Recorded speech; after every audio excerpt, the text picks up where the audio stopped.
میں تو سمجھتا ہوں کہ ہمارے وطن میں پہلی دفعہ سال کے بعد ایسی ٹریجڈی ہوئی ہے. یہ سب لوگ ایئر انڈیا کے جہاز سے لندن جا رہے تھے اور اس میں کافی ہندوستانی شہری تھے اور کچھ باہر کے شہری بھی تھے. میں نے جو سنا ہے اس میں یہ ہے کہ جہاز جب اٹھنے لگا اور ہائٹ گین کرنے لگا تو اس میں پاور فیلئر ہونے لگا اور پائلٹ صرف اتنا ہی کہہ سکا کہ مے ڈے مے ڈے مے ڈے. اور جہاز جو ہے وہ ایک بلڈنگ ہے وہاں پہ 4 منزلہ جو اس میں ڈاکٹر رہتے ہیں وہاں کے ہسپتال جو وہاں پہ ہے. اللہ جانے ان میں سے بھی کتنوں کی جانیں گئی ہوں. یہ بہت ہی افسوسناک ہے اور میں اپنی طرف سے اپنی جماعت کی طرف سے اس صدمے کی سب جو اس میں مارے گئے ہیں ان کے ساتھ ہمدردی رکھتا ہوں اور اللہ سے یہی مانگتا ہوں کہ اللہ تعالیٰ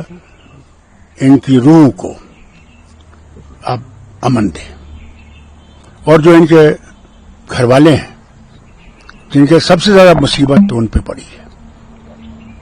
وہ اس کو برداشت کر سکیں. یہ برداشت کرنا آسان نہیں ہوگا، بہت سخت ہوگا. میں یہی دعا کرتا ہوں کہ اللہ تعالیٰ ان کو ہمت دے کہ وہ یہ برداشت کر سکیں اور ہم آگے خیال رکھیں کہ پھر کبھی ایسا واقعہ نہ آئے اور اس کی جو ہے بہت بہترین انویسٹیگیشن ہونا چاہیے کہ جہاز کو ہوا کا. میں سمجھتا ہوں تو بہت نئے جہاز ہے اور ان کو دیکھنا چاہیے کیونکہ یہ آج تک میں نے سنا نہیں تھی اس جہاز کی کوئی ایسی مشکلات آئے ہیں. پھر سے میں آپ میڈیا کے ذریعے سب لوگ جو اس میں اپنی جان کھو گئے ہیں ان کے ساتھ امید کرتا ہوں کہ پروردگار ان کو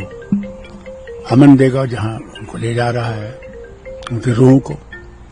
اور ان کے جو لواحقین ہیں ان کو ان کے ریلیشنز ہیں ان کو ہمت دے یہ برداشت کریں.